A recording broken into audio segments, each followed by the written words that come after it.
Petit message aux professeurs, aux parents d'élèves et aux lycéens et à toutes les communautés éducatives. Vous avez peut-être entendu parler d'Avenir Lycéen, une organisation qui s'est créée en 2018 sous des formes douteuses.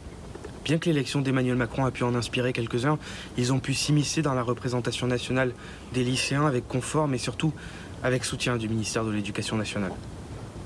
Hier, Mediapart a publié une information importante, prouvant qu'Avenir Lycéen a détourné des milliers d'euros. Avant de rentrer dans le fond du sujet, j'aimerais juste vous rappeler que ces milliers d'euros sont vos impôts. Les impôts des professeurs, des parents d'élèves, les impôts de tous nos concitoyens. Avenir Lycéen s'est caractérisé pour sa pro-compatibilité avec l'action du ministère. C'est-à-dire que si vous les cherchez, vous n'avez qu'à regarder quelle organisation dit oui à tout et accepte tout de ce qui émane du ministère.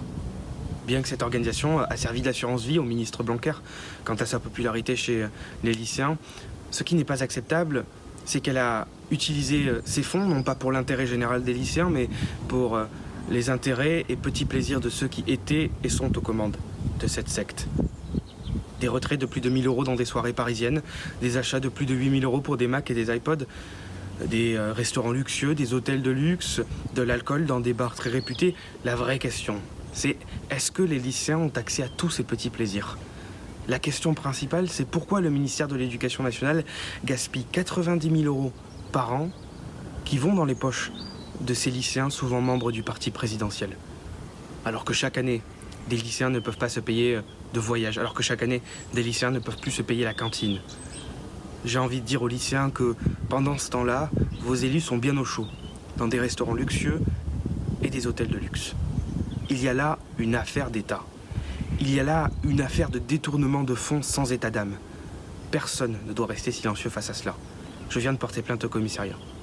Nous ne laisserons pas passer cette affaire et nous traînerons les coupables devant la justice jusqu'à qu'ils soient punis pour leur acte.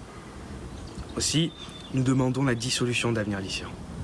Chez la Confédération des jeunes engagés, nous avons fait le choix de ne pas percevoir de financement du gouvernement. Ce matin, j'ai une pensée particulière pour les autres syndicats qui mènent un travail syndical et d'assistance aux lycéens et qui ont été pénalisés par la baisse de leurs subventions et l'augmentation des subventions chez Avenir Lycéen.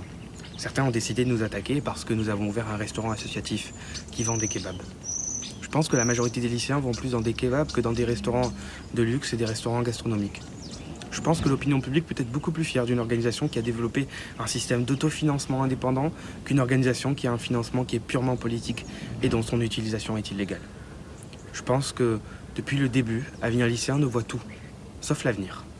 Parce que l'avenir, c'est travailler pour une société des partages de richesses. Une société où l'argent public n'est pas jeté par la fenêtre, mais où les plus fragiles en bénéficient. Nous ne lâcherons pas ce combat et nous irons jusqu'au bout.